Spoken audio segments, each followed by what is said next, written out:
तो अब हम लोग बात करते हैं अगार इम्प्रेशन मटेरियल। ठीक है, ये बहुत ही रेयरली यूज होता है डेंटिस्ट्री में। ठीक है, तो ये क्या है, रिवर्सिबल इम्प्रेशन मटेरियल। ठीक है, मतलब कि अगर हमने एक बार इसको यूज कर लिया तो हम फिर से इसको यूज कर सकते हैं। ठीक है, ये थर्मोप्लास्टिक है और इलास्टिक है। ठीक है, उसके बाद हम लोग इसके यूजेस को देखते हैं। कास्ट डुप्लीकेशन में हम लोग इसको यूज करते हैं, जब फुल माउथ कंप्रेशन लेना होता है तब हम लोग यूज करते हैं।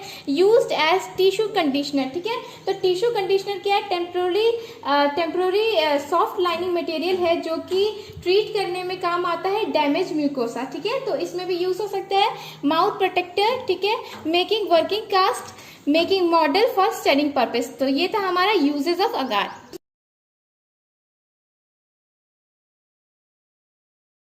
तो हम लोग देखते हैं किस किस फॉर्म में ये मार्केट में अवेलेबल होता है। ठीक है, अगार तो सबसे पहले जेल फॉर्म में होता है, कोलैप्सिबल ट्यूब में। ठीक है, जिसको कि हम लोग ट्रे में यूज करते हैं। ग्लास जार में अवेलेबल होता है, जिसको कि हम लोग सिरिंज में यूज करते हैं। सिरिंज में डाल करके फिर हम लोग उसका यूज करते हैं। ठीक है, बल्क कंटेनर जो कि डुप्लीकेशन के लिए हम लोग यूज करते हैं। ठीक है, उसके बाद हम लोग इसके कंपोजिशन देख लेते हैं। Agar 13 to 17%, borate 0.2 to 0.5%, potassium sulphate which is 1 to 2%, waxes 0.5 to 1%, thixotropic material जो कि है 0.3 to 0.5%, एल्काइल बेंजोएट जो कि है 0.1%, कलरिंग एंड फ्लेवरिंग एजेंट, फिर वाटर। ठीक है, तो इसमें जो बोरेट है ये क्यों हम लोग डालते हैं, स्ट्रेंथ जो है इंक्रीज करने के लिए हम लोग इसको डालते हैं। ठीक है, उसके बाद है पोटेशियम सल्फेट जो कि हम लोग रिटार्डर की तरह डालते हैं। वैक्स जो कि हमारा फिलर की तरह जब डालते हैं।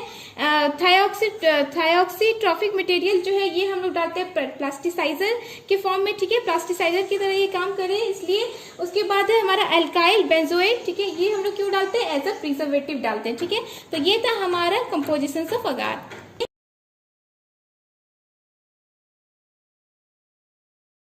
तो हम लोग बात करते हैं एडवांटेजेस एंड डिसएडवांटेजेस ऑफ अगार। ठीक है, एडवांटेजेस पहले हम लोग देखेंगे। Good elastic property. ठीक है, इलास्टिक प्रॉपर्टी सही होती है इसकी, इलास्टिक होता है ये। Reproduce good detail. ठीक है, reproduce good detail. Undercut area में भी ये अच्छा डिटेल लेता है वहां पर।